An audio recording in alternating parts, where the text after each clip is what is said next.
J'ai pas bien compris pourquoi la présence du loup dans le parc du Mercantour divise la population.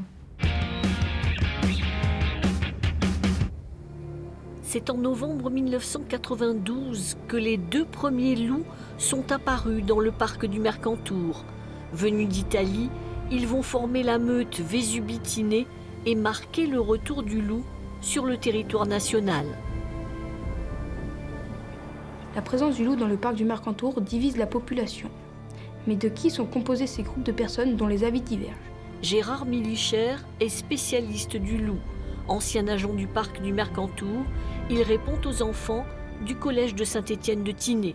Oui, bien sûr, il y a des avis très divergents sur le loup. Alors pour les éleveurs, c'est sûr qu'ils ont des dégâts sur les troupeaux de moutons, qui sont assez récurrents, en tout cas réguliers, chaque année, chaque été essentiellement. Donc on peut comprendre qu'ils ne sont pas d'accord du tout avec la présence de cet animal. Les chasseurs ont des arguments de concurrence par rapport à leur capital de gibier. Et puis le reste de la population, ils ont des avis divisés.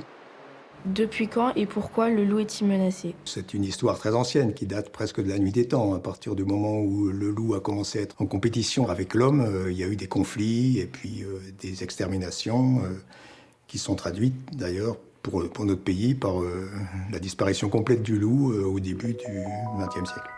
30 ans après sa réapparition dans les Alpes, le loup a conquis de nouveaux territoires.